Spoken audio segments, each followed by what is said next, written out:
Yo quiero ahora sí formalmente darle la bienvenida a todos ustedes a esta nueva reunión que organiza el Centro Argentino de Estudios en lo Penal Tributario.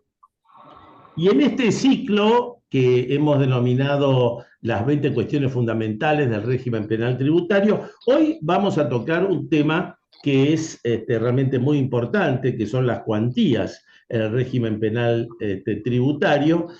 Y para esto tenemos el honor de contar con Robertino Lopetegui, recién estábamos hablando, en su doble carácter de abogado y contador. Ese doble carácter de abogado y contador realmente es muy importante en el penal tributario porque justamente el penal tributario es esa moneda que tiene dos caras, ¿no? La cara penal y la parte tributaria. Y entonces el poder complementar a ambos es realmente muy importante. Y este tema lo hemos elegido porque dentro de la problemática de la dogmática penal, cuando se constata la existencia de un injusto, este injusto es un presupuesto indispensable, pero no suficiente para la pena porque se requiere justamente otro elemento que es el que vamos a hablar hoy. Un tema que está hoy en discusión dentro de la legislación argentina, que es justamente las cuantías en el penal tributario. No quiero quitar más tiempo. Ustedes saben que la metodología que tiene estas charlas es la exposición primera del autor, estamos más o menos calculando 50 minutos, una hora, y después hacemos una intervención de todo el grupo, una parte muy linda porque hacemos intercambios, reflexiones. Así que ante todo, Robertino, te quiero agradecer muy especialmente tu disponibilidad, el hecho de estar con nosotros hoy en esta nueva charla del centro y el auditorio es tuyo. Gracias y buenas tardes. Muchas gracias Humberto, bueno, por la invitación, por darme este espacio y por la confianza para, bueno, tanto publicar el paper como nada, abrirnos las puertas para charlar de estos temas que son súper interesantes y están muy en boca de todos, el tema de los montos, sobre todo por lo bajo que han quedado en función de la inflación que tuvimos y las devaluaciones que hemos tenido últimamente y la falta de actualización. Así que yo lo que preparé son unos PowerPoint, unas slides. Humberto, no sé si los puedo compartir, Sí, sí, cómo no. si tengo la posibilidad de hacerlo. Ahí estoy tratando de compartir, en donde primero me gustaría, no sé si se ve, si me confirman si se ve bien Sí, lo que perfecto. estoy compartiendo, en donde primero me gustaría hacer un poquito de repaso de lo que fue la historia de los diferentes regímenes o leyes penales tributarias. Recién con la 27430 tenemos un régimen. ¿Qué estuvo pasando con los montos, ¿no? Históricamente? Eh, Porque atrás del análisis económico, atrás del análisis de la data, digamos, creo que hay unas fuertes conclusiones muy profundas en lo que hacen al derecho penal puro y duro, ¿no? A lo que es el derecho penal de fondo. Y lo primero que traje para citar en el primer slide es la 23771, que estuvo vigente de 1990 a 1996. Hubo una ley penal tributaria anterior a la 23771 que no tuvo mucha aplicación práctica. Ya desde principios del siglo XX se podrían constatar penas de prisión por incumplimientos tributarios en el ordenamiento argentino, pero lo cierto es que la 23771 fue un poco una de las primeras leyes penales tributarias que tuvo práctica en la Argentina, que duró estos 6 años, en donde en el artículo 1 se consagraba la defraudación fiscal eh, sin un monto. Era un artículo, una redacción bastante particular, no sé si lo recuerdan, pero era un artículo en donde no, un poco confuso, ¿no? Nunca me terminó de cerrar mucho la redacción de ese artículo. acá lo tengo, lo voy a leer, que dice que será reprimido con una pena de prisión de 1 mes a 3 años el responsable por deuda propia o ajena mediante doble contabilidad o declaraciones, liquidaciones, registraciones contables o balances engañosos o falsos, o la no emisión de facturas o documentos equivalentes cuando hubiera la obligación de hacerlo, o efectuando facturaciones o evaluaciones en exceso o en defecto, o valiéndose de otro cualquier ardid de año, ocultare, modificare, disimulare o no revelare la real situación económica patrimonial con el objeto de dificultar o impedir la fiscalización o la percepción de tributos, siempre que pueda importar un perjuicio patrimonial al fisco, cuando ese hecho no importa un delito severamente más pegado. Es decir, una reducción para el olvido, totalmente para el olvido, en donde tenemos muchos ejemplos, donde hay mucha referencia a la materia extrapenal, ¿no? A lo que es el impacto de la contabilidad, las declaraciones, las registraciones contables. Parecería que se trata de un tipo penal de corte más de peligro abstracto, no como el artículo 1 de la 24769, que sí, o por lo menos creo que la gran mayoría de la doctrina de la jurisprudencia considera que es un delito de lesión. Me gustaría que charlemos un poco de eso también, las diferentes acepciones que hay alrededor del delito de evasión, que la biblioteca está bastante partida. Pero lo cierto es que no tenía un monto el artículo 1 de la 23771, pero en su versión agravada, en el artículo 2, había se preveía la evasión agravada en función del monto. Y teníamos australes en ese momento. O sea, es decir, tuvimos una ley penal tributaria en donde se punía un monto en australes.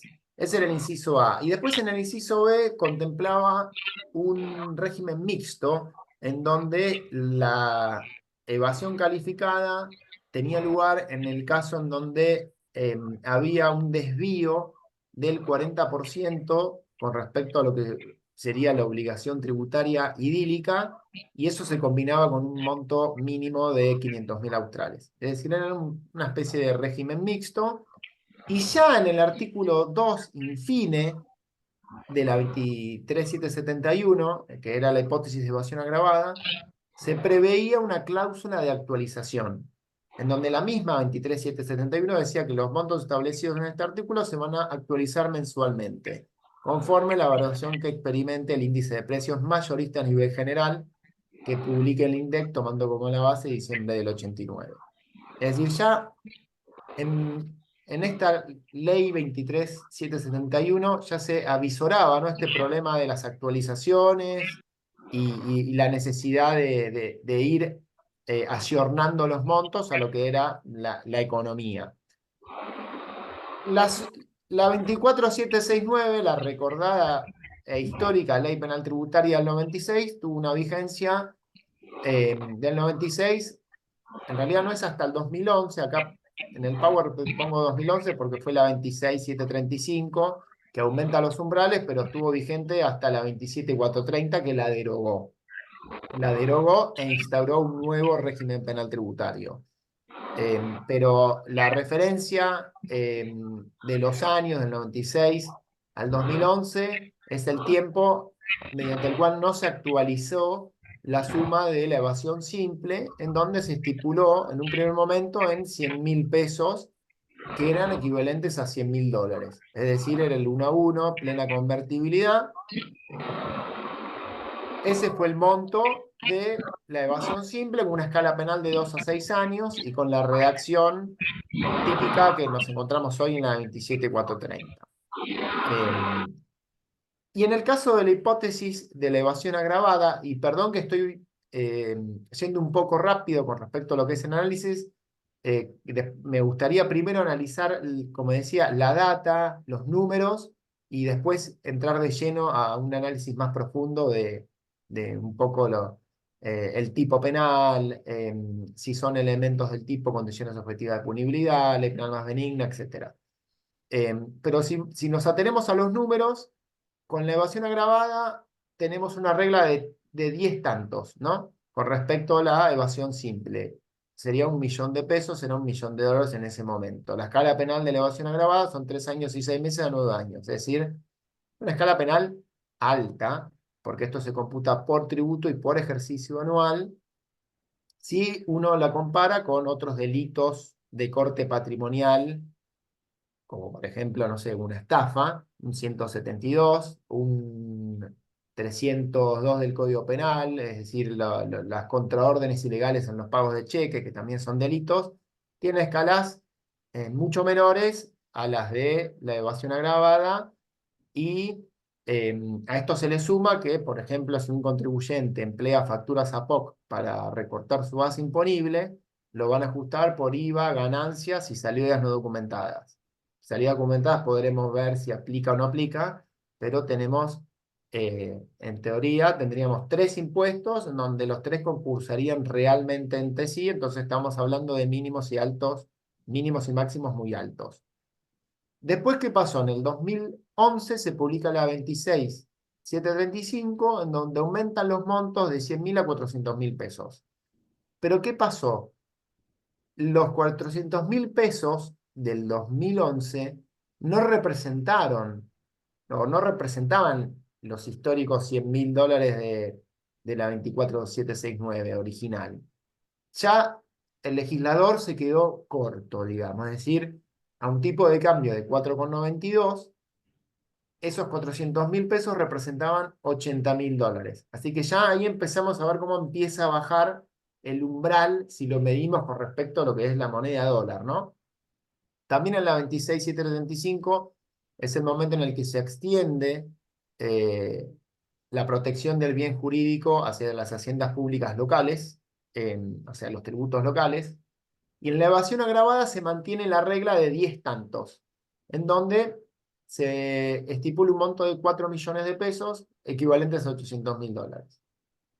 ¿Qué pasa en el 2017 con la 27.430? Bueno, dijimos que deroga el régimen, deroga la ley penal tributaria, instaura un nuevo régimen, aumentando los montos a 1.500.000 pesos, en donde a un tipo de cambio de 37,5 de la fecha en el 2017, ya representaban 40.000 dólares. O sea, ya vemos cómo los aumentos de los montos en pesos cada vez representaban menos dólares con respecto a lo que era el programa original de la 24769 en 1996. En la actualidad no se modificó ese monto, no se modificó, y hoy ese monto, a un tipo de cambio, puse el de diciembre de 2023, representa menos de 2.000 dólares. Un tipo de cambio de 805 por la devaluación del nuevo gobierno ahí a fin de año, de lo que sería el tipo de cambio oficial. Siempre, obviamente, para armar estas cifras estamos tomando, Humberto, los tipos de cambio oficiales, obviamente, a pesar de la existencia del dólar paralelo en Argentina. Eh, Obvio, como la contabilidad se mide en dólares oficiales y todo lo formal se mide en dólares oficiales, estamos tomando el tipo de cambio comprador divisa del Banco Nación. Ese es el tipo de cambio que estamos utilizando.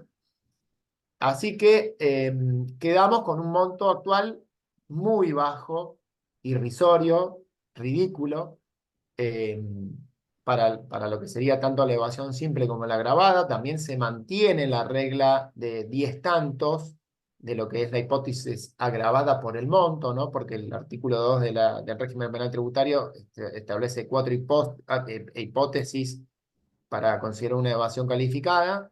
La primera es por el monto. Así que siempre se mantuvo la regla de los 10 tantos, y la 27.430 instaura la unidad de valor tributario en 3 o 4 artículos.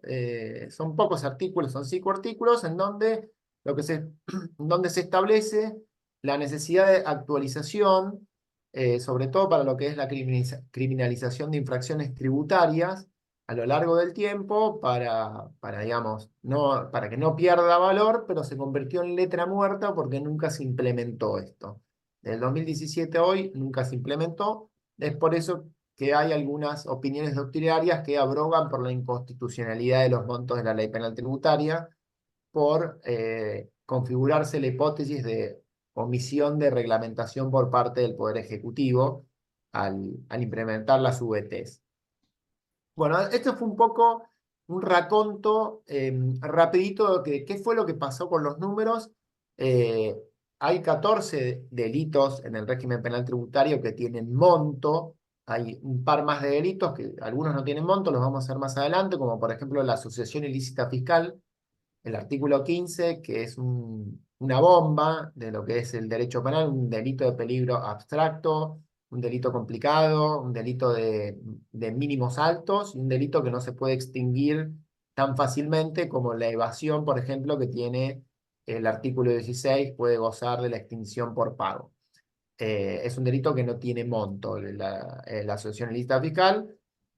Yo traté de concentrarme en lo que es la evasión, el delito estrella del régimen, eh, pero atrás de toda esta data, en este análisis económico, creo que hay una conclusión preliminar bastante potente, bastante profunda, que es la siguiente, que es que la falta de actualización de los umbrales de punibilidad en una economía con rasgos inflacionarios y devaluatorios, lo que ha hecho es ampliar el margen de actuación del ius puniendi, alejándose del programa político criminal original que pretendía combatir a las evasiones sustanciales, y de esta manera se estaría afectando los principios de fragmentariedad, subsidiariedad y mínima intervención que deberían regir en un Estado social y democrático.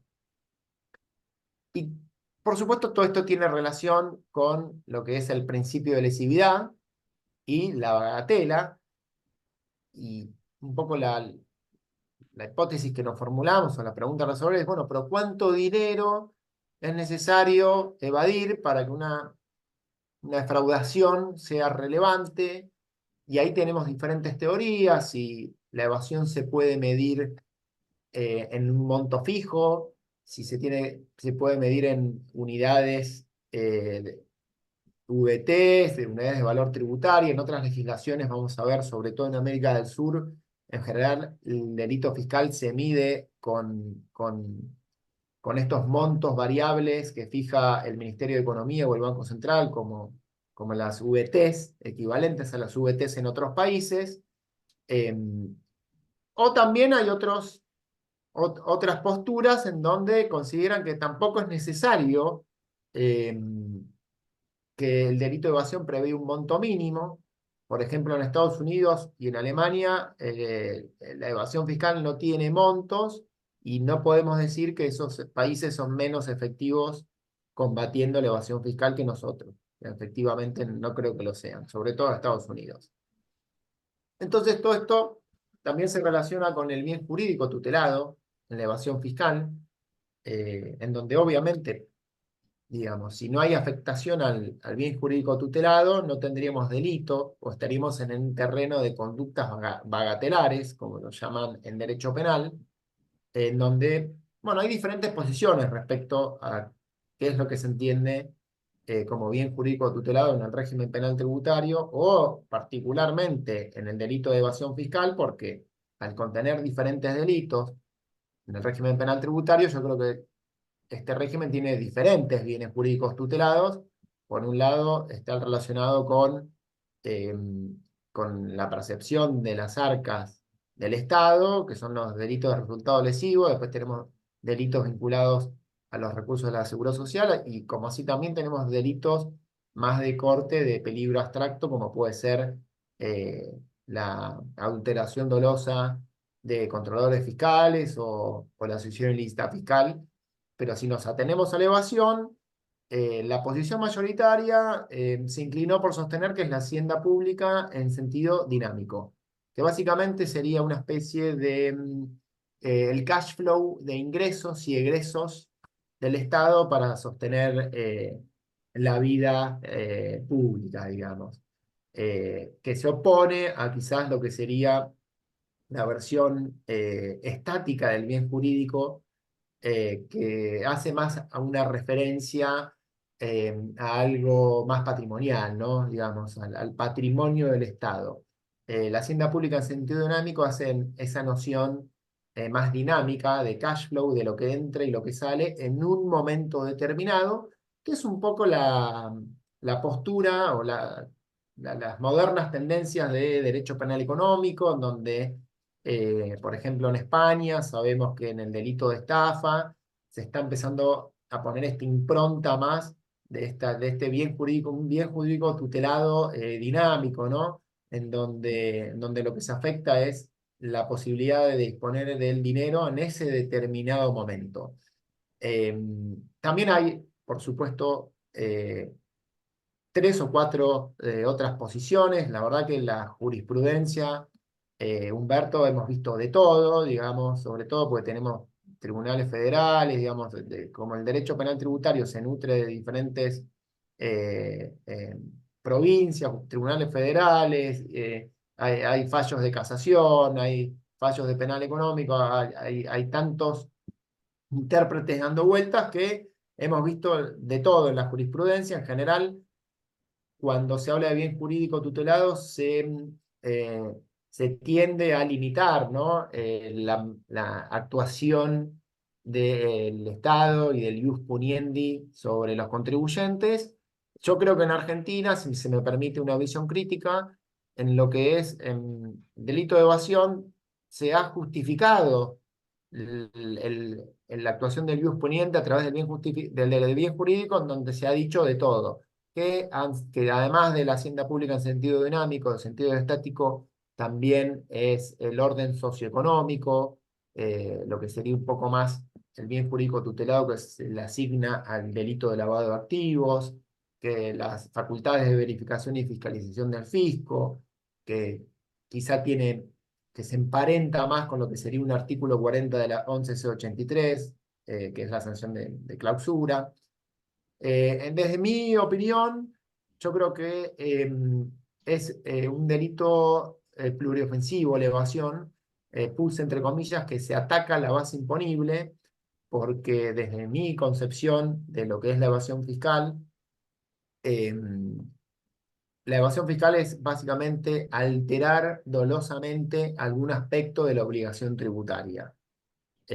Obviamente eso después desemboca en en una afectación de las arcas del Estado porque no se termina pagando lo que corresponde, pero nunca me sentí muy cómodo con esas redacciones como pasa en el 305 del Código Penal Español, que legisla la defraudación fiscal, como en el artículo 1, en donde se habla de la evasión en el pago de tributos. Yo creo que eso tiende a confundir porque sabrás muy bien, Humberto, y también me gustaría hacerte algunas preguntas sobre qué opinás, pero nosotros como contadores sabemos muy bien que hay una diferencia bastante importante entre lo que es el impuesto determinado y el saldo a ingresar en una declaración jurada. ¿Por qué? Porque después de el impuesto determinado tenemos retenciones, sobre todo en lo que es el derecho tributario de la posmodernidad, ¿no? En donde quizás hace muchos años eh, simplemente era base imponible por alícuota, impuesto a pagar, pago y se acabó.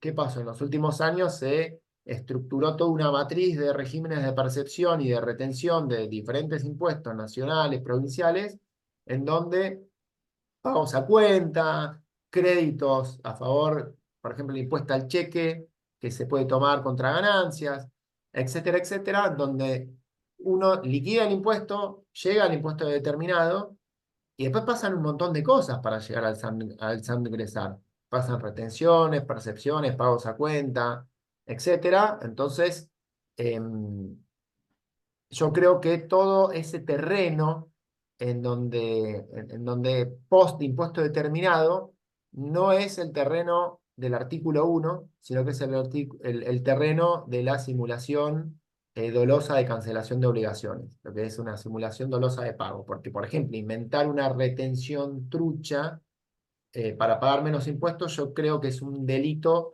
que se emparenta más con la simulación dolosa de pago que con la evasión. Más adelante me gustaría retomarlo y escuchar un poco las opiniones de lo que estamos participando. eh, pero bueno, ahí estamos tratando de empezar a darle un poco de contorno a lo que es el tipo penal. Entonces, siguiendo un poco con las conclusiones de la data, creemos que Argentina se erige como un claro ejemplo de overcriminalization y overpunishment, que bueno, está tomado de la doctrina americana, en donde la overcriminalization implica, digamos, esta expansión del derecho penal hacia conductas que que no deberían criminalizarse, y el overpunishment es, digamos, está llevado más a lo que sería la escala penal, donde tenemos escalas penales altas, sobre todo para lo que es el régimen penal tributario. Y siguiendo con las conclusiones, lo que vemos es que los montos en la actualidad del régimen penal tributario particularmente en el delito de evasión, representan el 2% de los valores originalmente establecidos en 1996.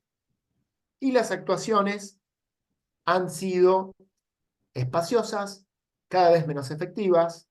Definitivamente el valor nominal no puede ser considerado un parámetro válido en Argentina para la criminalización de infracciones tributarias. Y esto obviamente lo que hizo a lo largo de estos años fue reeditar la discusión de la aplicación de la ley penal más benigna a los montos. Y ahí tenemos obviamente todo este elenco de fallos, esta batalla judicial épica que termina con Vidal, pero bueno, tuvimos obviamente, hubo momentos complicados, sobre todo con Galetti, en su momento con la Sala 3 en donde cambió la conformación de la Sala 3 y, eh, y, y, y por ahí uno estaba defendiendo y el sorteo en casación, si caía en Sala 4 estábamos bien, porque aplicaba la ley penal benigna, y en Sala 3 no.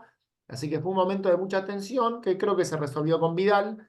Espero que se haya resuelto definitivamente. Yo creo que esa discusión está agotada respecto a si aplica o no aplica la ley penal más benigna. Ya la Corte con Vidal fue totalmente eh, eh, contundente.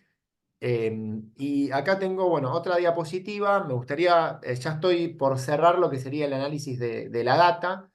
Eh, Esto de la falta de ayornamiento de los montos mínimos también se dio en otros delitos en Argentina de corte patrimonial, como por ejemplo el lavado de activos, en donde en el 2000 la 25.246 tenía un monto mínimo de 50.000, la 26.683 de 300.000, a un tipo que eran que hasta la 27.739, el reciente ley de hace poquito, estamos en un piso de lavado de $400, que era absolutamente ridículo. Ahora la 27.729 cambió el monto a 150 salarios mínimos vitales y móviles, que el valor eh, más reciente son de más o menos 202.800 pesos. Entonces, hoy el monto actual de lavado serían aproximadamente 30 millones de pesos. Pero esta actualización fue reciente, de hace meses. Estuvo por mucho tiempo muy pisado, digamos. El piso del lavado también, digamos, no es un problema solo de elevación, sino también en otros delitos económicos, por ejemplo, el lavado, que es el 303 del Código Penal. Y cuando estaba estudiando un poco el caso de Argentina, me puse a ver qué es lo que pasa en otros países, ¿no? Y Juan Pablo Friedenberg, por ejemplo, en su tesis doctoral, que es muy interesante, en donde habla de el tributo evadido en el régimen penal tributario, se toma el tiempo de analizar la situación en América del Sur, y hacer un compendio de cuál sería la ley o la referencia normativa que castiga la evasión y bueno, y hablar un poquito del monto, así que me tomé el tiempo de ir a buscar cada una de esas leyes o los códigos penales que criminalizan a la evasión y ver qué estaba pasando, ¿no?, con este tema del monto, si tenían límites, si no tenían límites, qué límites tenían. Y de 10 jurisdicciones de América del Sur me da empate. 5-5 me dio. Que están casi, bueno, todos los países de América del Sur. Me dio 5-5. Ahí tenemos en una columna los países que sí tienen montos y en otra columna los que no tienen montos. Por ejemplo, Brasil, Chile, Ecuador, Paraguay y Uruguay no tienen montos. mientras que Argentina, Bolivia, Colombia, Perú y Venezuela sí tienen montos. Y de estos 5 países que tienen montos, me llamó la atención que 4 de 5, es decir, menos Argentina, que tenemos un monto nominal en pesos, el resto de los países la evasión la miden con VTs, UITs, con salarios mínimos vitales, es decir, tienen un parámetro variable para medir la evasión, no como nosotros. Entonces, lo que hice fue transformar esas unidades de valor tributario de esas jurisdicciones a la moneda local y después lo convertí a dólar. Para decir, bueno, a ver cómo estamos en América del Sur, digamos, cuál es la jurisdicción con el menor monto y cuál es con el mayor. Y ahí están los resultados en donde en Colombia y en Perú el monto mínimo, el de los umbrales de punibilidad, son las dos jurisdicciones con los montos más mínimos más altos, que están cerca de $317.000 y $135.000, que podrían ser, creo, números eh, significativos para criminalizar una infracción tributaria. En Alemania, por ejemplo, no tienen monto y cuando se discutió esto entre la doctrina y la jurisprudencia, un poco se fue para todos lados, se hablaba de 500.000 euros, de 50.000 euros. No está del todo claro, pero un poco el rango está en esos valores porque se ha llegado a procesos con condenas en Alemania con montos de 50.000 euros, por ejemplo.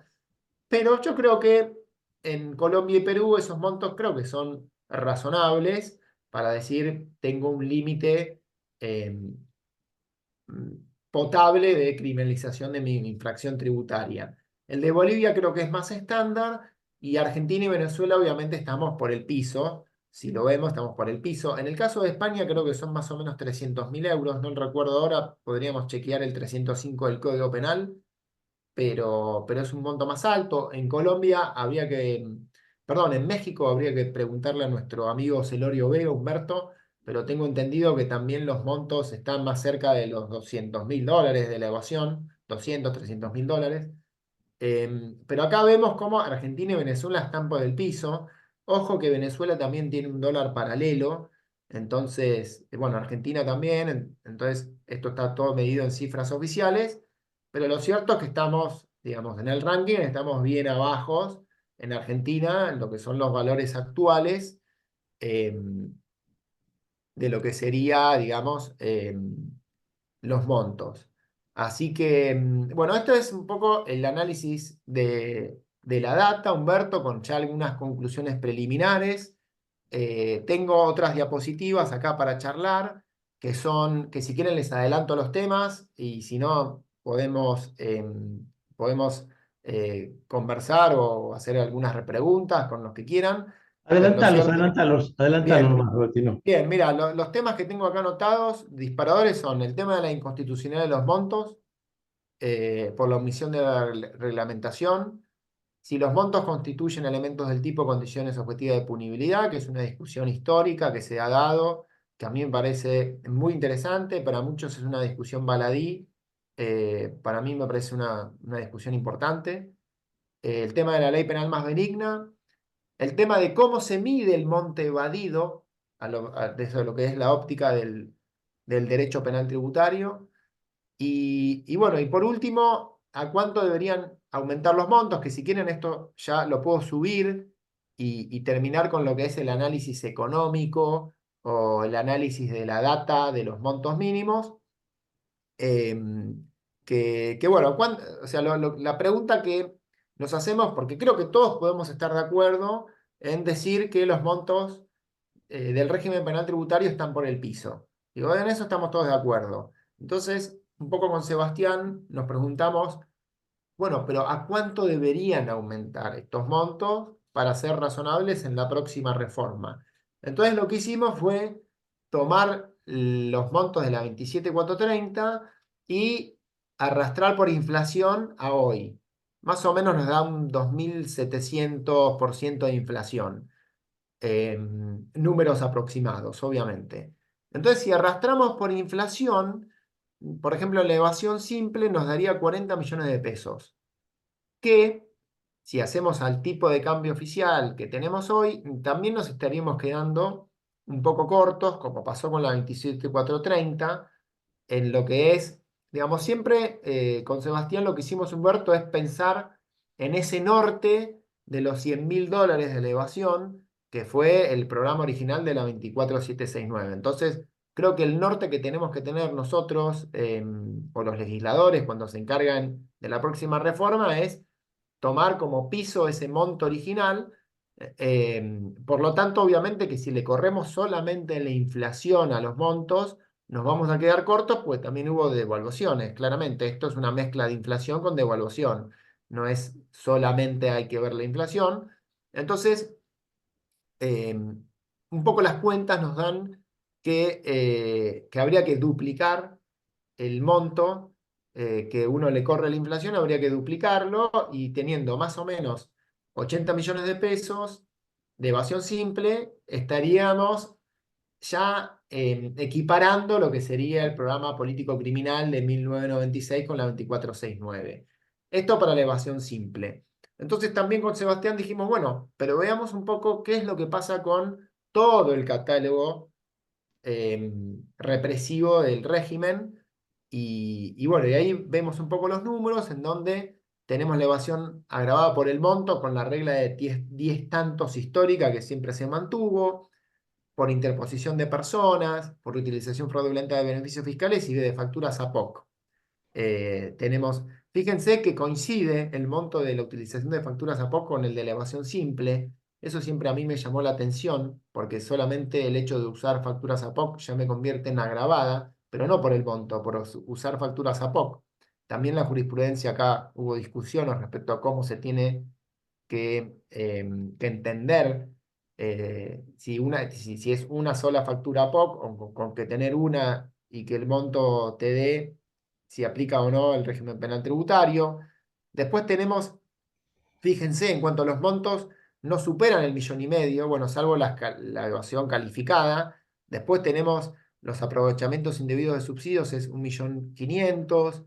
Los montos muy bajos, los más bajos son los de apropiación indebida de tributos y la simulación dolosa en la cancelación de obligaciones en sus dos versiones, la fiscal y la de recursos de la seguridad social. Estos son los delitos del monto más bajo de todo el régimen. El artículo 4, el actual artículo 4 y el artículo 10. Son los dos delitos de los montos más bajos. En donde si los ayornamos a lo que serían los valores actuales, nos daría más o menos 6 millones de pesos, que serían casi $6.000. Y después vemos la asociación ilícita fiscal que no tiene monto, y a pesar de no tener monto, desde lo que es mi opinión, creo que es el tipo penal más peligroso de todo este régimen. Es el más peligroso y el que los abogados defensores, cuando nos toca asumir temas, es el más divertido, ¿no? Es el más divertido, el más complicado, porque, ¿por qué? Porque las escalas penales son altas, porque no tiene extinción de acción penal por pago, no tenés artículo 16, porque es una especie de tentativa de evasión. Lo digo entre comillas porque técnicamente lo que es la dogmática penal no es una tentativa de evasión, por las dudas lo aclaro, para lo que es la dogmática, pero digamos, en lo que sería el entendimiento por arriba de ese tipo penal, es una tentativa de evasión. ¿Por qué le digo así? Porque es un delito de peligro abstracto que adelanta la punibilidad eh, a actos, lo que serían actos preparatorios de la evasión. Y fíjense cómo el delito que no tiene monto es el más peligroso de todos, o el más complicado para tener un proceso penal tributario en contra. Así que, bueno, estos son un poco las conclusiones que llegamos con Sebastián a la hora de analizar los números a lo largo de los diferentes regímenes, qué pasó con el tipo de cambio a medida que, bueno, se iban dando las devaluaciones, la inflación, cómo es que llegamos acá, a esta situación actual, en donde casi cualquier inspección hoy de AFIP, cualquier ajuste da por arriba de 1,5 millones. Y bueno, no sé qué opinás vos o cómo estás manejando este tema, Humberto, pero Si hay dolo mediante, ya es penal tributario. Entonces, casi todas las inspecciones, ni hablar si estamos hablando de facturas a POC, en donde en general el dolo se presume, te clavan el 47 directamente y ya se presume dolo, eh, estarías adentro de la ley penal tributaria. Entonces, estamos en este momento en donde está por salir la moratoria, que sale, que no sale el paquete fiscal, y con eso, bueno, también, si bien el paquete fiscal no se previó aumentar los montos, creo que fue un error grande, porque era una oportunidad espectacular para aumentar los montos. Sí, obviamente esa moratoria que está pronta a salir en el boletín oficial, espero, eh, va a traer un alivio, obviamente, a lo que es el fuero, a muchos expedientes. Hay muchas evasiones hoy por hoy en el fuero, por montos de 2 millones, 3 millones de pesos.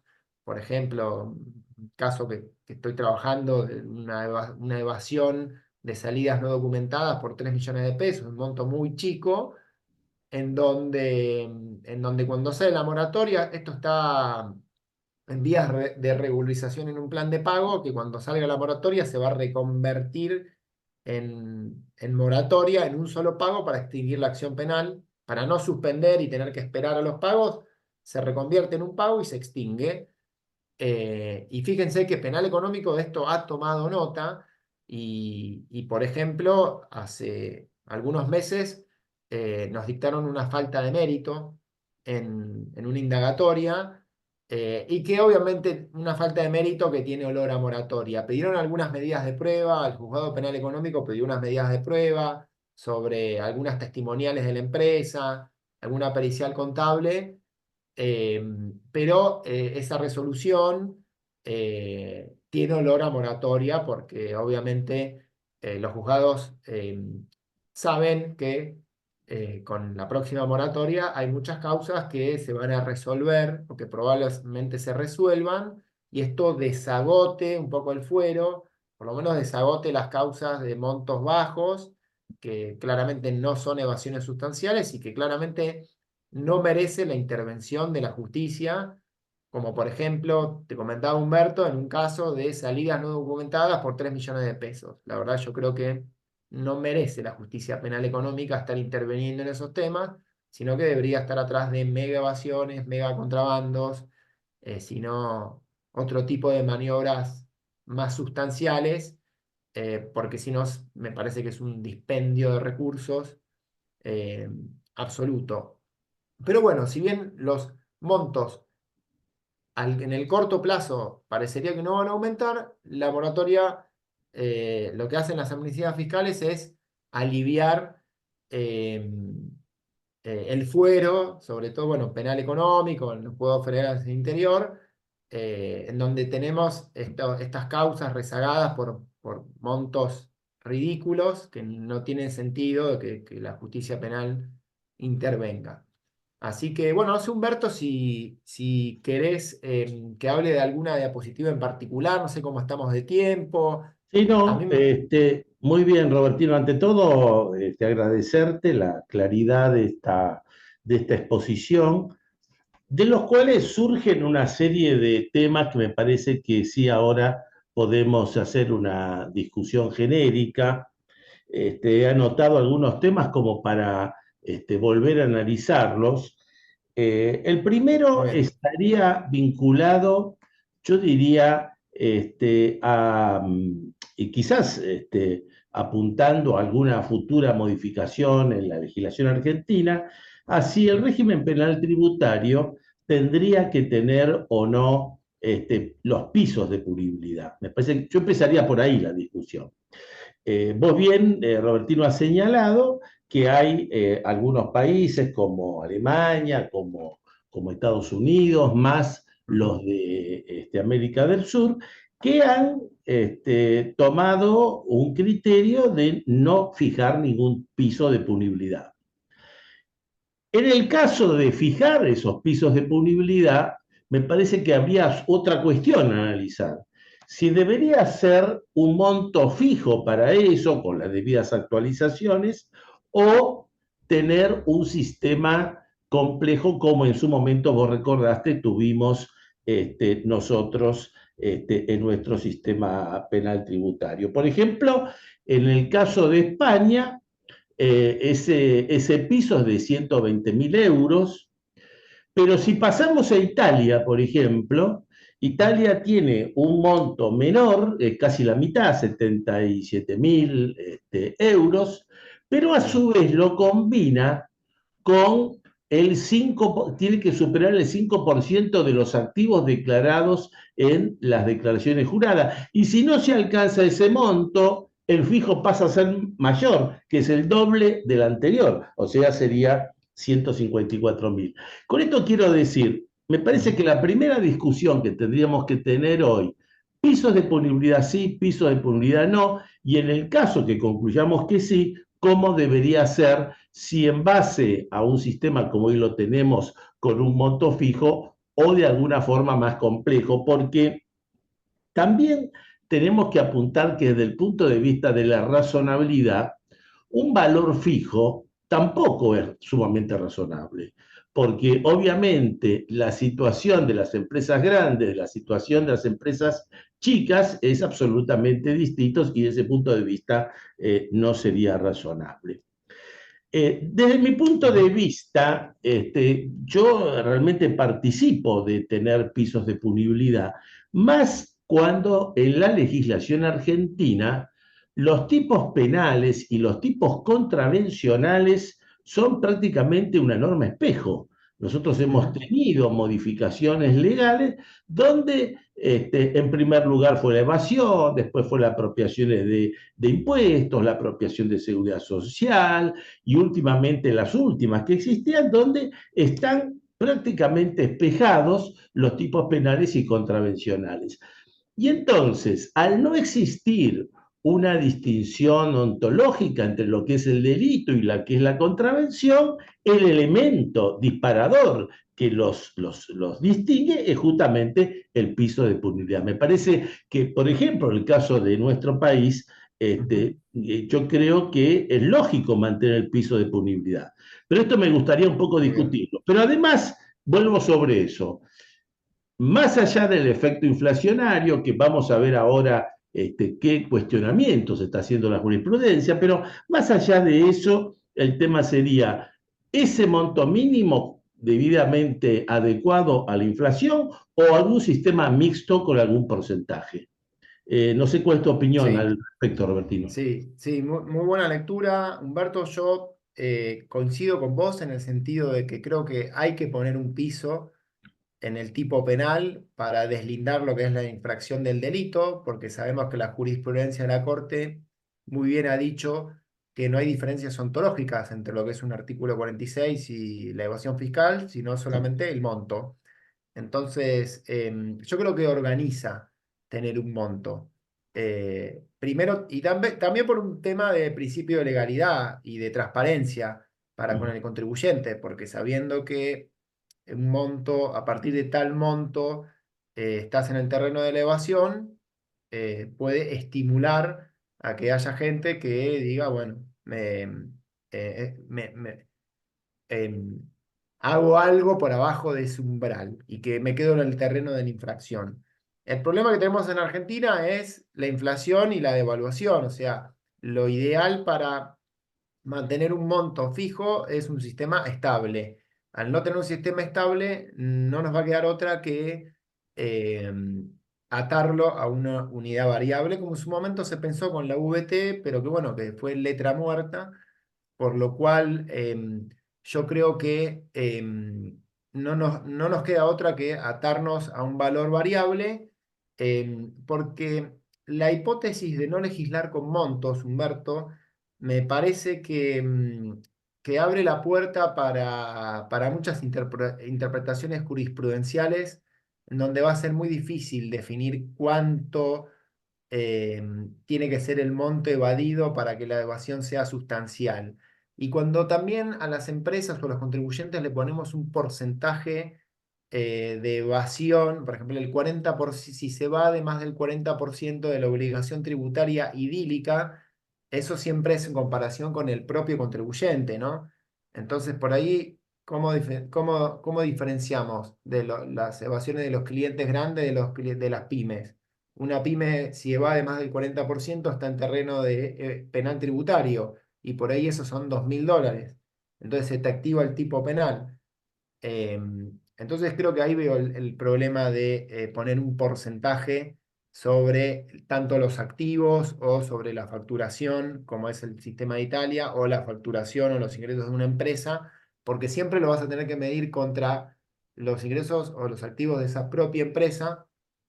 Por eso, por un tema de principio de legalidad, me parece que organiza tener montos mínimos, pero bueno, también reconozco que puede marear un poco tener estas unidades variables, ¿no? Cuando legislaron recientemente el delito de lavado, que uno va a la norma penal y ve que hay 150 salarios mínimos vitales y móviles, por ejemplo, te queda el problema de la ley penal en blanco, ¿no? De que la necesidad de completarla con materia extrapenal, con una resolución del MECON, del Banco Central, de quien sea que establece esa unidad variable. Y creo que para el intérprete de esa norma requiere un esfuerzo extra porque, bueno, obviamente me imagino que es una unidad variable al momento de la comisión de los hechos, ¿no?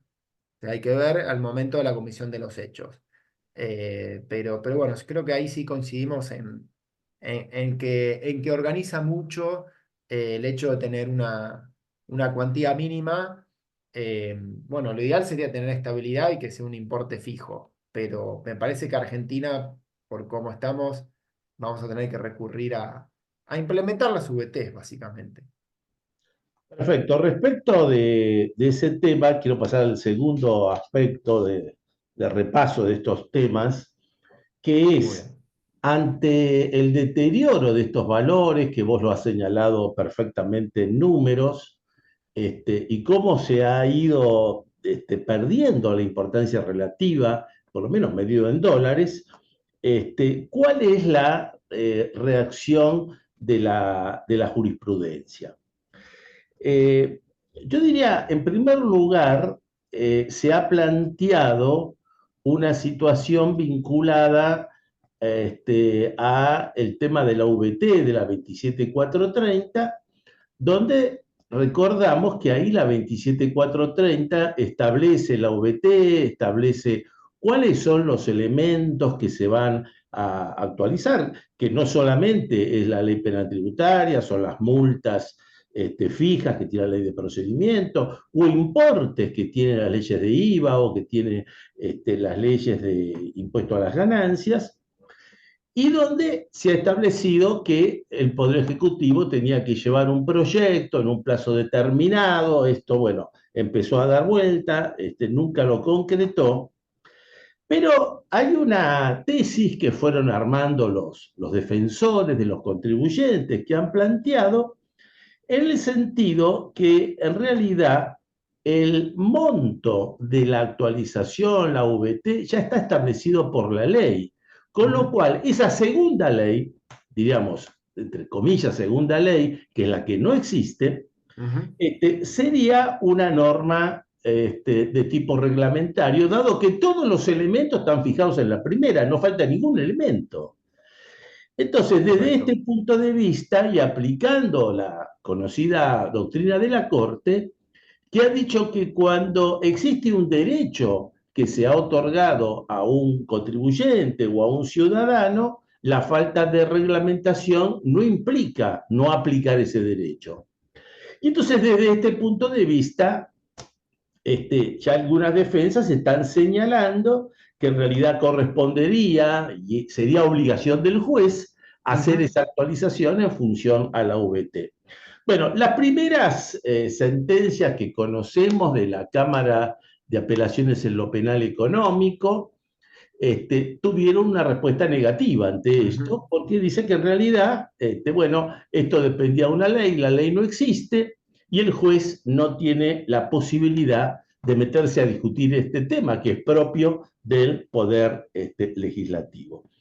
Y recientemente he visto una sentencia de la Cámara Federal de La Plata, de la Sala 3, esto es de muy reciente, del 15 de junio, el caso Sunan, donde plantea, en este caso, la inconstitucionalidad por la falta de razonabilidad justamente de la actualización de estos valores, que también la Cámara Federal, dicho sea de paso, la deja sin efecto, rechaza este argumento. Quiere decir que hasta el momento todas estas posiciones que se han construido sobre bases, yo diría, doctrinarias, no han tenido, hasta el momento, no han tenido cabida en Mm, materia penal tributaria. Si no la tuvo en la Cámara de Apelaciones, personalmente considero que menos la va a tener en casación, con lo cual no parece ser sí.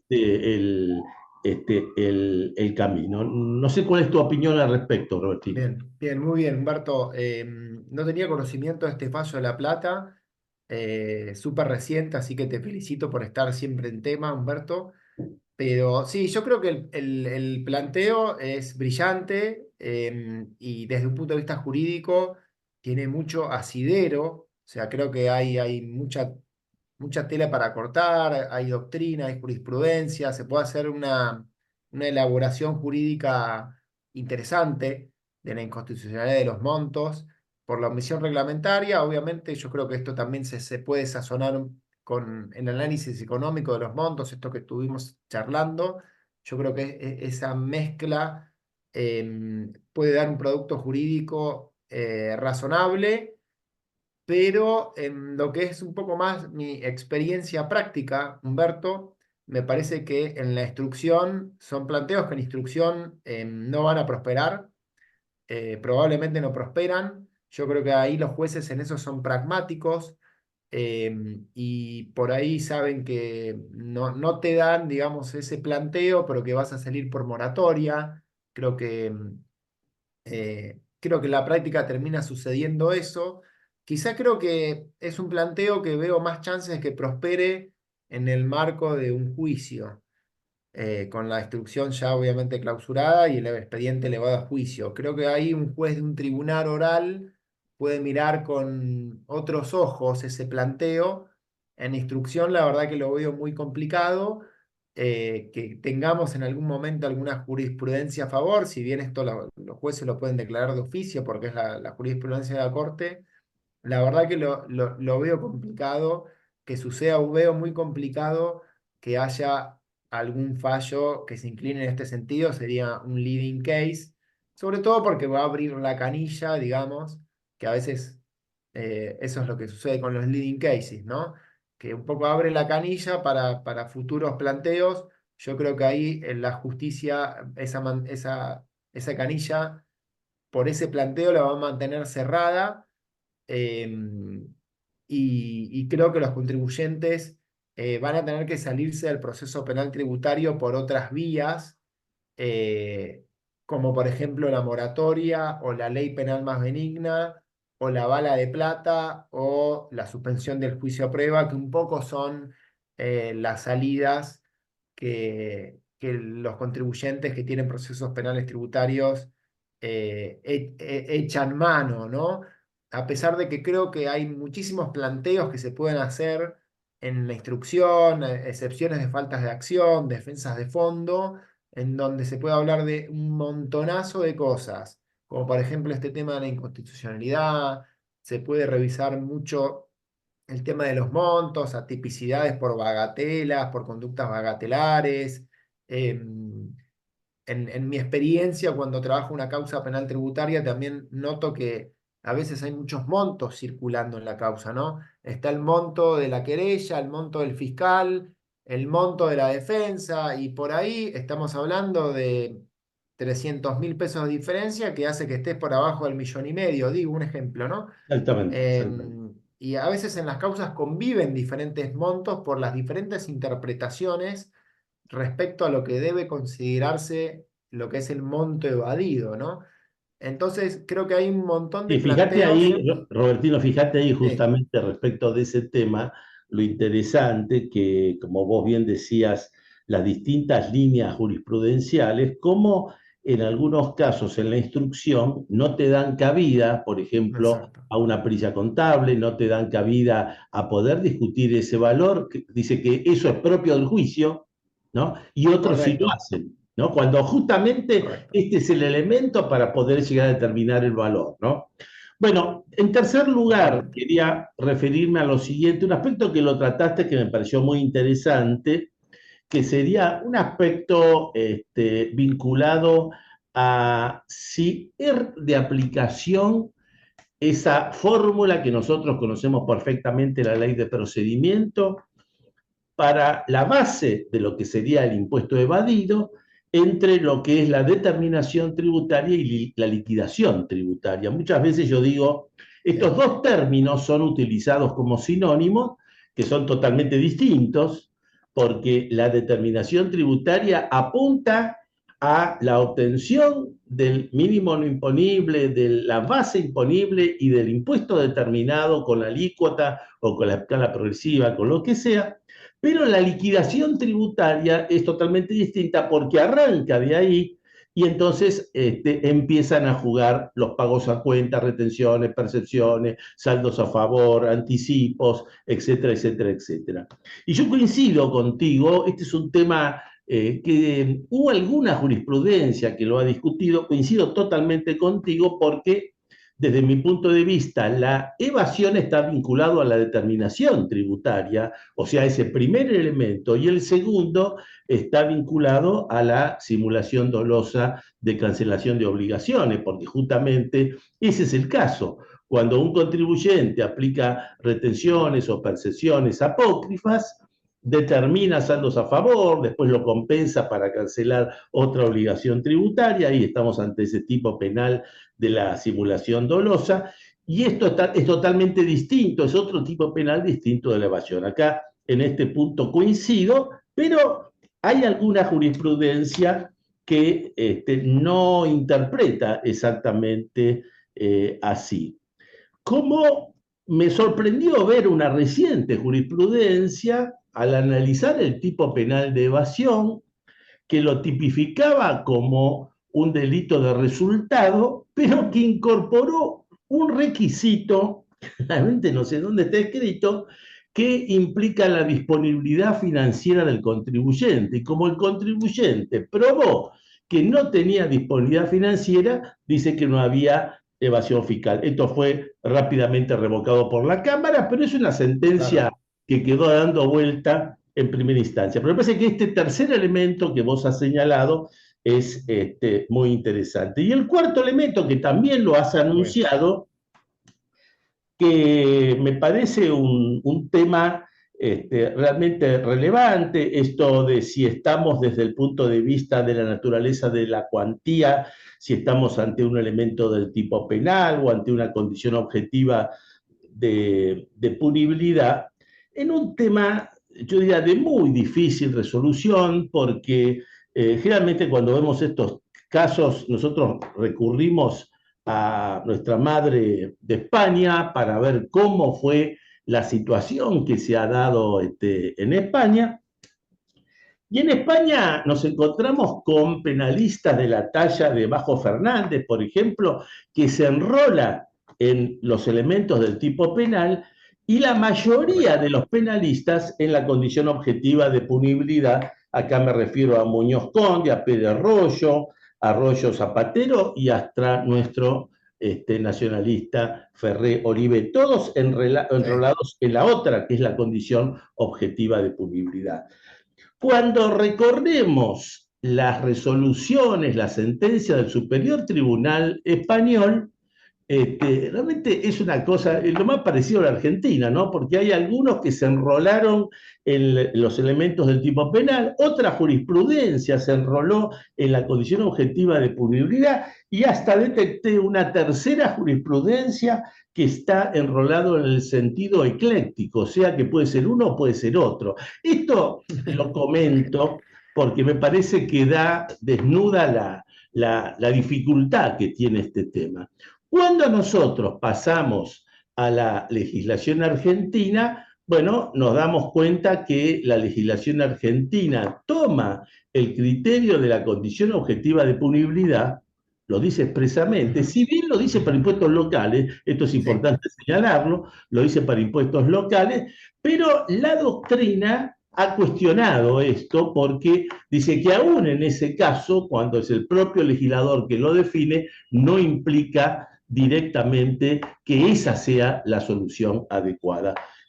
Sobre este tema, me gustaría también conocer tu opinión, Robertino. bueno, gracias Humberto, lo presentaste de manera espectacular a la discusión. Es una discusión que coincido en que no va a terminar nunca. Este partido no termina nunca si es una cosa u otra. A muchos le asignan una discusión de corte baladí o que no tiene mucha implicancia, pues la verdad que en la práctica cuando uno defiende una evasión, no discute si es una condición objetiva o un elemento del tipo, se hacen otro tipo de planteos, pero ojo, porque a nivel dogmático hay implicancias a nivel de error, a nivel ejecución Exacto, imperfecta del delito. De hecho, Bonzón, para no dar la ley penal más benigna, eso lo vinculaba con que eran condiciones objetivas de punibilidad. Entonces, exactamente. no es un tema menor. A mí me parece que lo que es súper interesante atrás de esta discusión, Humberto, es en la acepción que se tiene con respecto al delito de evasión, por lo menos desde lo que es el plano dogmático, en donde creo que en Argentina, por lo menos, hay dos grandes posturas, ¿no? O dos bandos muy diferenciados. Y al primero, que es el que entiende que es un delito de resultado, que la evasión es un delito de resultado lesivo, en donde obviamente, digamos, tiene que haber un perjuicio patrimonial y el contribuyente al momento de evadir tiene conocimiento del quantum, es decir, sabe lo que está haciendo. Todos sabemos que al momento de pagar impuestos, muchos contribuyentes se manejan con proyectados de impuestos, de me está dando tanto, me está dando otra cosa. Entonces, si tenemos que sincerarnos, yo creo que cuando una empresa o un contribuyente podría llegar a armar o planificar una evasión, podría hacerlo hasta al centavo. O sea, con centavos incluidos se podría hacer eso. En un Excel se podría hacer. Esto es un poco lo que dice Norsay Trovato en su libro, que es bien alemanote, ¿no? Bien Mm, dogmática alemanota, en donde ellos dicen que tiene el control, el contribuyente tiene el control de la evasión. Yo creo que eso es verdad. García Berro, por su parte, cuando habla de la naturaleza jurídica de los montos, nos explica que no hace falta conocer la cifra exacta que uno está evadiendo al milímetro como para decir que el dolo de la gente también incluye el monto.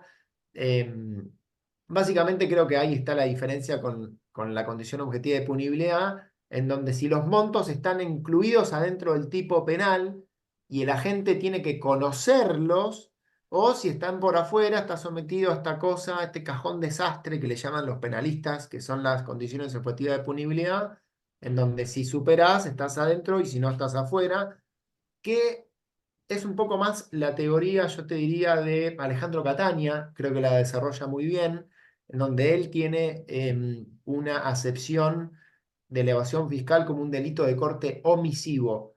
Es decir, es como una omisión en el pago. Yo no estoy de acuerdo con eso porque creo que no tiene nada que ver con pagar o no pagar la evasión. Sí desemboca en una falta de pago, pero para mí evadir es otra cosa. Es alterar dolosamente algún aspecto de la obligación tributaria. En general es el aspecto objetivo, el hecho imponible, porque si bien puedes alterar la alícuota, el sujeto, en general es la base imponible. Para mí evadir es eso, no es omitir dolosamente un pago. Que obviamente omitir un pago no es un delito, ya lo sabemos, porque claro. eso es no pagar, no es delito, deber no es un delito, sino es prisión por deudas.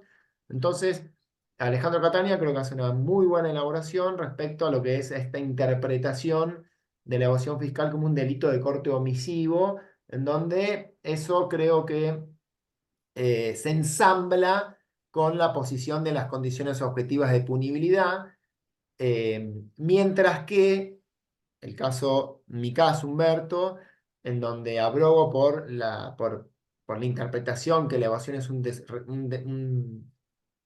un delito de resultado, digamos, tiene más afinidad con el hecho de considerar a los montos como elementos del tipo. Creo que son las dos posturas, ¿no? Si uno lo Sí, considera que es sí, de resultado lesivo o si es un delito de corte omisivo. Y ahí, bueno, hay de todo. Hay un penalista muy conocido, J. J. Ávila, también entiende una tercera interpretación del delito de evasión, que es como una especie de delito de dos tramos, uno en donde no se declara la base imponible, después se omite un pago, es decir, como una especie de teoría intermedia, que es bastante creativa, pero en general tenemos como esos dos bandos, y desde mi perspectiva, Humberto, no hay manera que los montos no sean en elementos del tipo, no hay manera porque forman parte del perjuicio, forman parte, digamos, de lo que sería la lesión del bien jurídico tutelado, son los montos.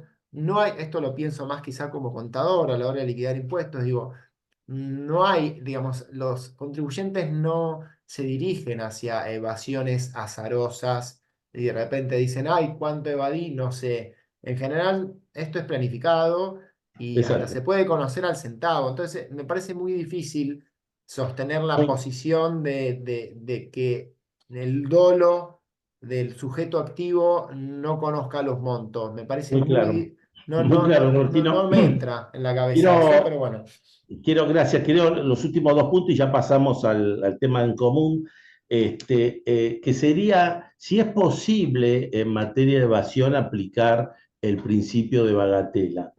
Hace poco tiempo se empezó a discutir este tema respecto de las clausuras, porque nosotros en materia de clausura, ¿qué veíamos? La ley anterior preveía dos sanciones, que era la clausura y la multa. Sí, ¿Qué ocurría? Ocurría que normalmente los jueces empezaban a realizar una interpretación por la cual no aplicaban la clausura y terminaban aplicando la multa.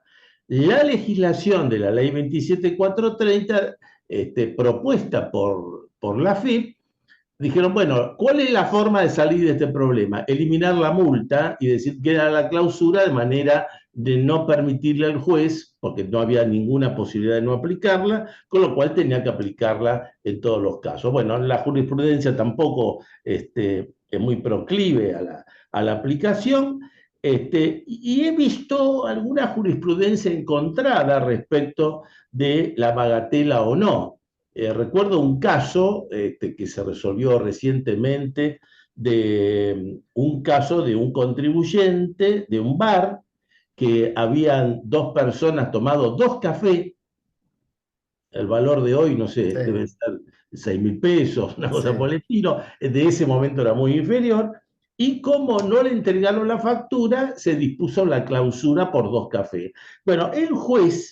el juez terminó diciendo, ante la posición de la defensa de que debería aplicarse en función del valor, la bagatela, bla, bla, dispuso que no es posible aplicar la bagatela en función a cómo está redactada la norma legal. Y contra esto aparece lo que vos decías antes, la otra jurisprudencia que dice exactamente lo contrario, que aplica la bagatela. Y en materia de evasión, ha habido un reciente caso donde un contribuyente había evadido 1.560.000 pesos y el juez dispuso la aplicación de la bagatela, habida cuenta de que ese valor era un valor espurio totalmente.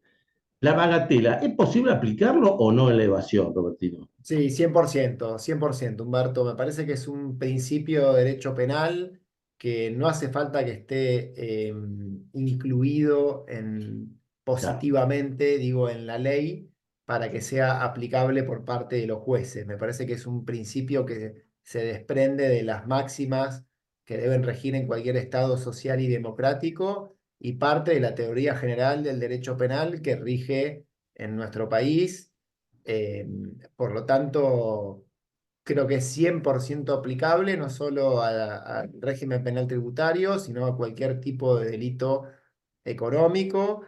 Y acertaste, me parece muy acertada tu opinión, en donde en general el temperamento del fuero penal económico para con las clausuras es, por lo menos en lo que ha sido mi experiencia particular, litigando clausuras en penal económico, me ha ido bien y en general he obtenido resultados favorables con resoluciones que me han hecho lugar a las bagatelas, al principio de significancia, al principio de razonabilidad. También se plantea mucho el derecho a trabajar, el artículo 14. em, y así que yo creo que se vio, eh, me parece normal que ese principio lo veamos más en las jurisprudencias, en los casos de las clausuras, que en las evasiones. Lo que comentás del monto este de 1,5 millones, 60.000, tiene lógica, pero total lógica jurídica. Pero si bien lo considero 100% aplicable, sacando ese caso que creo que es una excepción, Humberto, lo veo más difícil para lo que sería en la práctica resolver causas de evasión por Sí, comportamientos bagatelares que por ahí exacto, pueden sí. ser 2 o 3 millones de pesos. Exacto. Yo, Pero, Martín, omití decir que esta decisión del juez de primera instancia fue revocado por la Cámara ok, después. ok, es que Así sí, que está en línea con lo que estás diciendo en este momento. es Bueno, que el 100%. último punto, Sí, así ya entramos con todos nuestros amigos, está referido a un punto que también vos te referiste en los pisos de publicidad, que es el lavado, porque sí, la reciente modificación del lavado ha cambiado fundamentalmente los pisos de publicidad, justamente por la inflación, en un sí, mecanismo que de alguna manera tiene que ver está en línea con la 27430, con la VT, solamente que acá es otro el mecanismo, el de los salarios mínimos, pero me llamó la atención que los primeros dos, tres fallos sobre esto ha hecho interpretación anti-Vidal. ok. Ante Vidal. ¿Por qué razón? Porque cuando el juez analiza la posición de la defensa que dice, bueno, ahora yo considero la cantidad de los salarios, lo multiplico, lo tomo ahora, los jueces dicen, no, pero resulta que la ley dice que esos salarios se aplican al momento de la comisión de los Claro, hechos. Entonces, van a la comisión de los hechos, van a mirar los jueces cuánto era el salario mínimo vital a ese momento de los hechos, y entonces no juega la ley penal más benigna. Yo creo que es muy cuestionable esta posición, pero ya son dos o tres sentencias que he visto, todas en el mismo sentido. No sé si tienes alguna opinión respecto de esto. sí, muy buena observación, Humberto. Bueno, es el problema de medir los montos en forma variable, en donde se abre todas esas discusiones de en qué momento lo medimos, si retrotraigo, si aplico la ley penal benigna. Y yo creo que Vidal fue contundente, Humberto. ¿Qué querés que te diga? Fueron 70 páginas hablando de lo que es la discusión. Los quiero invitar a todos a que relean Vidal. Sí, Y sí, cuando releen Vidal, fíjense que la Corte en ningún momento dice condición objetiva de punibilidad. Esto me exacto. olvidé de comentarte antes. Sí, sí, sí, Tiene exacto. como, no sé, 30 referencias a los montos a lo largo de todo el fallo y nunca dice condición objetiva de punibilidad. Si bien no trata el tema directamente, a mí me Claro. parece muy importante esa Sí, sí, lectura entre líneas, en donde la Corte siempre dice monto mínimo, monto mínimo. Yo creo que es contundente Vidal, son 70 páginas, es sí. la Estamos de frutilla del acuerdo. postre Exacto. Además, Robertino de los palos que da casación penal, ¿no? Entre paréntesis. también tenés los palos, es el Claro. raconto de todo lo que pasó. Y Exactamente. fíjate cómo termina Vidal, Humberto, en donde termina con la aplicación del principio pro homine en lo que es Exacto. el derecho penal Ni tributario, más ni menos. que la doc Belén Murillo ha escrito sobre eso en una obra en coautoría, en donde, bueno, la Corte lo recepta a este tema, ¿no? Del principio de pro homine y me parece que es contundentísima a la hora de aplicar. O sea, me parece que el fallo Vidal no es solamente un fallo para el ámbito de penal tributario, ¿eh? A mí me parece que Excede, Vidal, excede. para mí, Vidal Mm, se tiene que extender a todo el ámbito penal económico. Pero exactamente, bueno, nada, venimos desde Cristalux a Vidal, ha pasado tanto, Humberto. exactamente. Así que yo creo que es probable que siga pasando cosas, pero bueno, un poco la discusión siempre es la misma que se reedita. Bueno, mi opinión es que aplica la ley penal más benigna Perfecto, tanto para perfecto, penal Martino. tributario Bueno, como lavado. te agradezco mucho. Quería ahora sí poner un poco, hacer un ping-pong. Y quería empezar por María Belén, que la tenemos. Agradecerte, María Belén, que estés con nosotros hoy. Y si tenés algún comentario, gustosamente te escuchamos. Gracias, gracias, Humberto. Excelente la exposición, Robertino. Muy Gracias. claro todos los temas que se trataron. Eh, a mí me gustaría hacer un comentario respecto de los fundamentos que se están utilizando en materia judicial para cuestionar el tema del valor desactualizado, por no decir pulverizado, ¿no? De los montos del régimen penal tributario.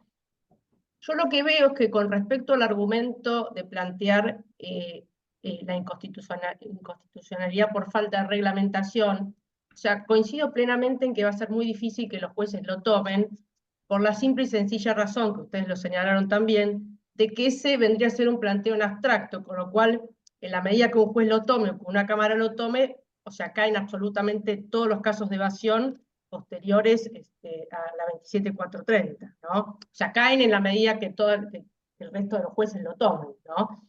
Entonces, esto me hace acordar un poco al momento en que, antes que saliera Candy con el ajuste por inflación, que todos nos preguntábamos qué va a decir la Corte, y porque claramente si la Corte decía que la prohibición de ajustar por inflación era inconstitucional en abstracto, se caía absolutamente todo y desde el punto de vista financiero para el Estado, o sea, era, digamos, algo impensado. Entonces la Corte optó por una solución intermedia de decir, bueno, en este caso es confiscatorio el 62%, ¿no? O sea, no dijo, o sea, el 62 es confiscatorio, sino que dijo, en este caso es así. Entonces, a mí se me ocurre, digamos, que un planteo que eventualmente podría prosperar, si bien, digamos,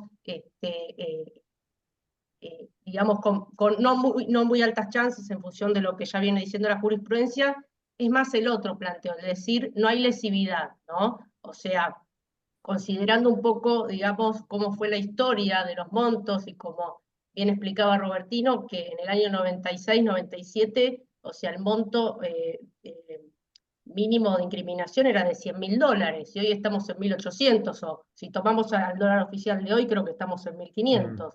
Entonces, eh, o sea, el planteo va por ahí, de decir, esto es inconstitucional, es irrazonable, o sea, esto que a mí hoy me estás imputando como delito, en realidad no es delito. O sea, en el caso concreto, esto no es un delito, digamos, ¿no?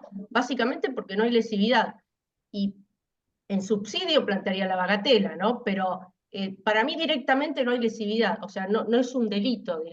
Y obviamente en el caso concreto, o sea, en función del resto de las circunstancias del caso puntual, ¿no? O sea, me imagino un contribuyente que no tenga otros antecedentes, que sea un contribuyente de buen cumplimiento fiscal. Yo creo que en un caso muy concreto y con los casos puntuales, con los antecedentes puntuales, se podría llegar a aspirar a algún resultado favorable en ese sentido, pero reitero, tiene que ser en casos muy concretos, ¿no? Bueno, muy interesante el planteo, María Belén. Si tenemos a Gustavo Massa, si está presente, Gustavo, muy buenas tardes, gracias por acompañarnos Buenas también tardes, Humberto. en el Excelentes día de hoy. las exposiciones y las intervenciones. Yo haría mi análisis, yo no soy penalista, pero haría un análisis así normológico, como Hart, de- dentro del sistema de análisis. Es decir, el legislador cuando instituyó la ley 27430 estableció condiciones objetivas de punibilidad o elementos del tipo, es decir, como bien dijeron en Vidal, no hay una definición, a pesar de que es extenso el fallo, no hay una referencia al respecto, pero estableció un monto y estableció un mandato de que a través de una ley se instituyera la VT en el año, creo, en el 2019 se mandó un proyecto, el Poder Ejecutivo mandó un proyecto que después no tuvo trámite, perdió estado parlamentario. Ahora, si la inflación no es un deus ex machina, está generada en sí mismo por el Estado. Y si, siguiendo por el principio de legalidad que tiene linaje constitucional, supongamos que la inflación hubiese llegado a un punto en el cual la condición objetiva de punibilidad representara un peso o un centavo, que sea hoy día $1.500 o $1.000. Yo, no, a Robertino lo usa, tiene el pudor de usar el tipo de cambio oficial, pero supongamos que fuera un centavo o un peso. Por una decisión que es extralegal, sería eliminada la condición objetiva de punibilidad, que tiene carácter legal al estar instituida en la definición del delito.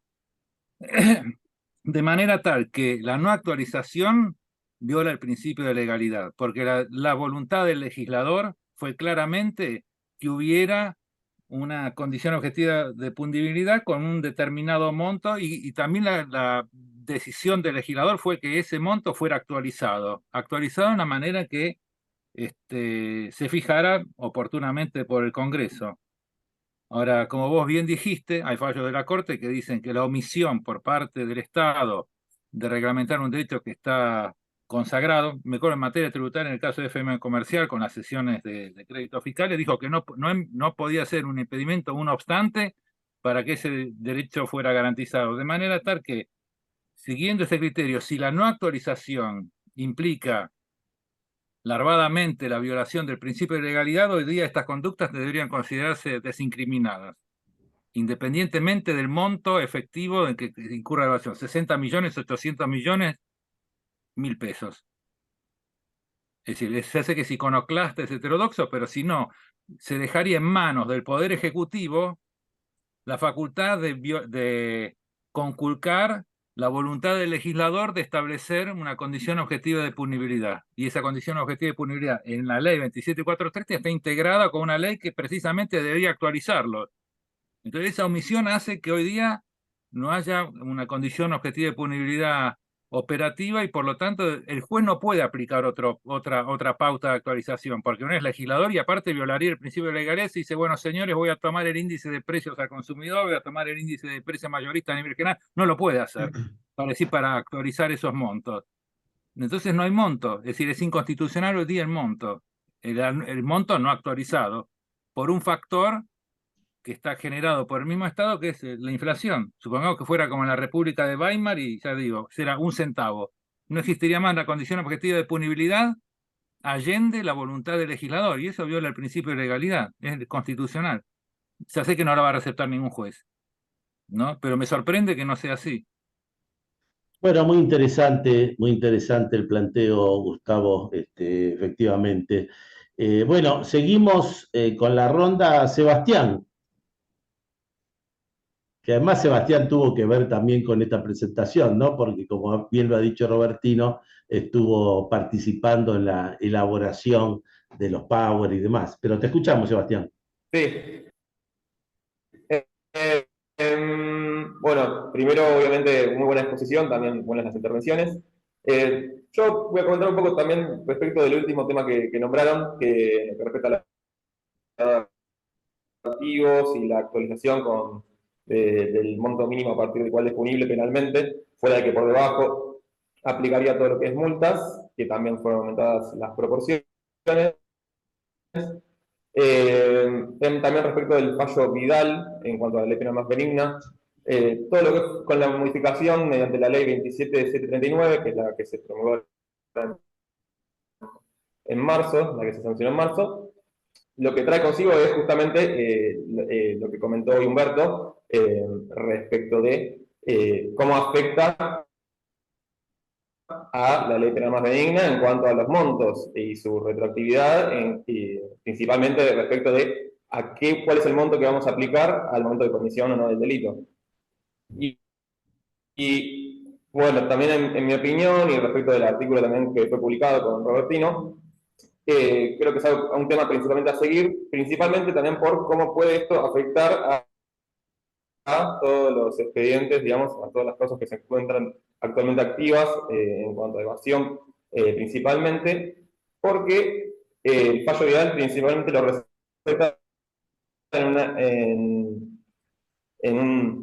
un contexto en el cual se está utilizando un monto, un umbral mínimo, que en ese momento es físico, es fijo, a pesar de que está prevista su reglamentación en VT, pero que posteriormente, digamos, se pronuncia respecto de un monto fijo en sí.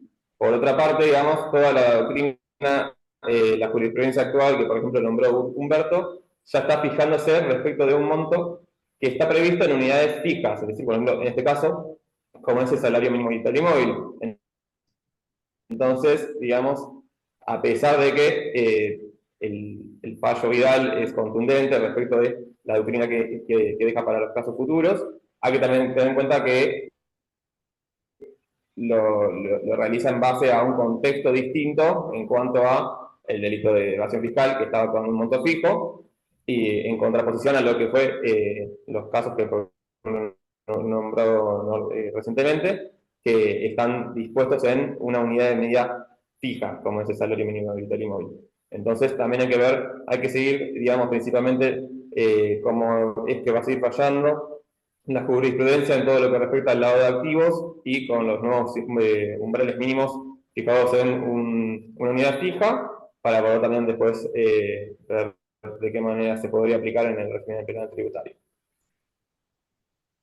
Bueno, muy bien. Ese función lo que has comentado, Sebastián, creo que también estoy de acuerdo con vos en que hay que seguir un poco la jurisprudencia de lavado, porque ha habido otra modificación importante en el tipo penal de lavado, que es lo que yo llamo el lavado menor, es decir, cuando ahora no alcanza esos pisos porque ya no se aplica más la pena de prisión, sino tiene una multa. Pero bueno, ahí entraríamos en la misma discusión, porque sería no alcanzar ese importe determinado en función a la cantidad de salario mínimo al momento de los hechos. O sea, esto sería exactamente lo mismo, este problema, que el que vimos antes. Insisto que recomiendo la lectura del trabajo que han preparado Robertino y Sebastián sobre este tema en la revista de impuestos en el mes de junio, la que acaba de salir, porque bueno, está expuesto todo lo que han dicho hoy acá. Así que recomendado la lectura.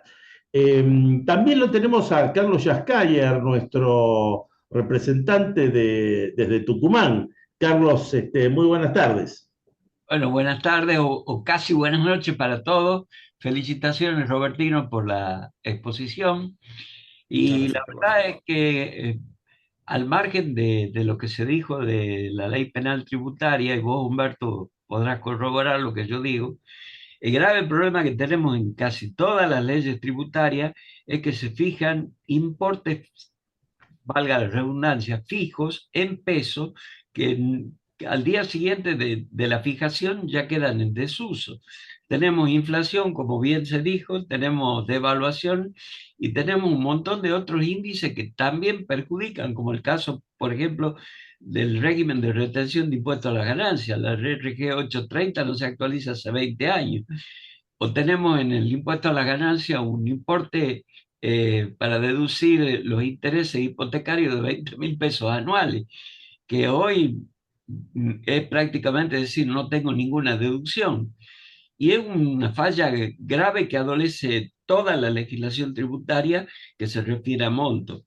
Con lo cual, habría que buscar la forma de decir, bueno, que se legisle de otra manera y que los montos en pesos aludan, como en el caso que dice tanto salario vital mínimo y móvil, que es un valor que sí se actualiza automáticamente.